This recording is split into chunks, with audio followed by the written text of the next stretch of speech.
En un video anterior hablamos acerca de los conceptos básicos del teorema de Pappus o teoremas de Pappus, que en realidad son dos, como lo dijimos en ese video.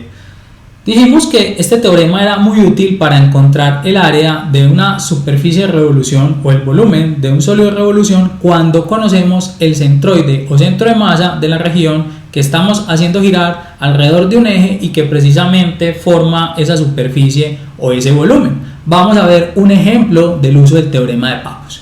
Aquí tenemos una circunferencia centrada en el origen de radio R que vamos a hacer girar con respecto a esta recta x igual a a. Cuando hacemos ese giro, aquí vemos punteada, digamos, una proyección como tal de la circunferencia. El giro completo va a formar una figura geométrica conocida con el nombre de toro, que se parece mucho entonces a una dona. Creo que todos alcanzamos a imaginarnos que si giramos esta superficie o esta región, alrededor de este eje, vamos a formar una especie de dona que ya sabemos que se conoce como toro. ¿Cómo resolveríamos este problema si no conociéramos el teorema de Pappus? Para el caso del área, ¿qué haríamos? Para el caso del área, despejaríamos de aquí la función y y sustituiríamos en una fórmula que teníamos para resolver eso. El problema de esta fórmula es que tiene una integral y esas integrales, entre otras, no siempre son factibles de resolver. Ya habíamos estudiado que no siempre es posible encontrar la primitiva de una función. Entonces seguramente nos va a tocar usar métodos aproximados, etc. Probablemente en el caso del toro no es así, de hecho no es así, pero se va a hacer muy complejo. Mientras que si queremos encontrar el volumen debemos seleccionar si queremos utilizar el método de arandelas o capas cilíndricas, donde lo primero que había que seleccionar es si queríamos un diferencial perpendicular al eje de giro o paralelo al eje de giro. Pero nada de eso lo vamos a necesitar ya gracias a Pappus. Porque ¿qué nos dice Pappus para el área de la superficie? Nos dice que el área de la superficie va a ser la longitud de arco de la región.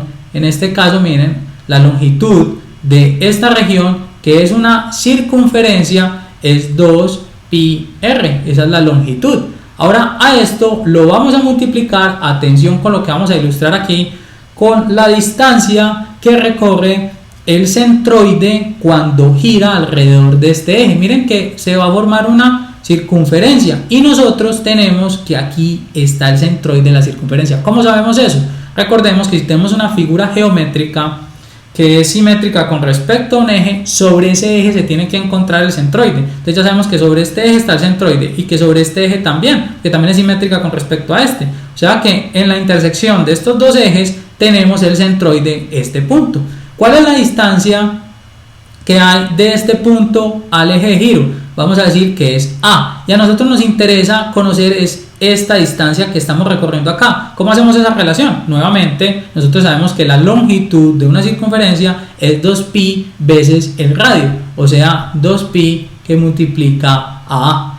Por orden, podemos escribir esto como 2 por 2, 4, pi cuadrado RA. Aquí tenemos entonces la fórmula del área para un toro. Vamos a encontrar el volumen. Para encontrar el volumen, ¿qué hacemos? Básicamente lo mismo. Lo que pasa es que para el volumen necesitamos es el área de la región. El área de la región que vamos a hacer girar es el área de esta circunferencia, o sea, pi r cuadrado, que multiplica a esta distancia que recorre el centroide, que nuevamente es 2πa. Vamos a tener 2πa, donde el volumen entonces va a ser por orden, escribamos el 2 adelante, pi por pi cuadrado, aquí tenemos r cuadrado por a, este va a ser el volumen.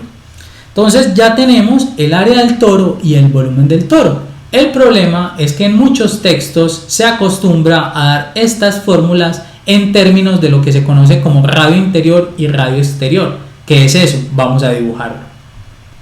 Lo que llamamos radio interior es esta distancia que hay desde este punto de la circunferencia hasta el eje de giro, y lo que llamamos radio exterior va a ser la distancia del eje de giro hasta este extremo de la circunferencia. ¿Cómo podemos entonces encontrar estas fórmulas en términos precisamente de A y de B? Miren que lo que tenemos que hacer es cambiar a R y cambiar a A en cada caso.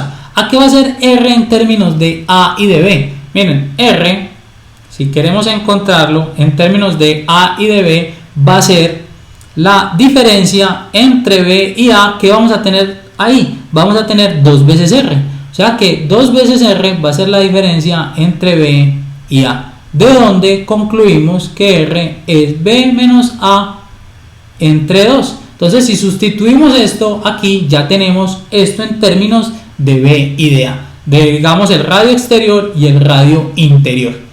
Ahora, nos interesa encontrar a A. Miren, A está A de acá. ¿Y cómo podemos encontrar a A? Miren que A no es más que R más esta A de acá. O sea que tengo que A minúscula es R más A mayúscula. Como R, yo ya sé que es B menos A, yo puedo dividir esta fracción así, como B medios menos A medios más A, miren, más esta A, vamos a tener ¿qué? Vamos a tener B medios, aquí vamos a tener menos A medios más A, es lo mismo que tener A medios positivo. ¿Por qué? Porque aquí tengo menos 1 medio más 1, 1 en términos de medios son 2 medios, entonces tenemos menos 1 medio y 1, pues, y 2 medios, en este caso 1 medio positivo. Este va a ser nuestro A. Entonces, si hacemos esta sustitución en la fórmula que acabamos de encontrar y esta otra sustitución en la fórmula que acabamos de encontrar, vamos a tener entonces la fórmula de área y de volumen en términos de ese radio, digamos, exterior, y en términos de ese radio interior. Simplemente estoy haciendo esta aclaración porque en algunos textos se van a encontrar con la fórmula del área y volumen de un toro en términos de estos valores. Simplemente hagan la sustitución acá, digamos, esa es la tarea para ustedes. Para quienes se perdieron un poco con esta operación, miren lo que hicimos. Dijimos R más A, es este R más este A, y aquí tenemos, atención, que R vale B menos A medios, y B menos A medios es lo mismo que tener B medios menos A medios. Distribuyo este 2, por eso entonces escribí el R así y luego sí le sumé la A, obteniendo este resultado.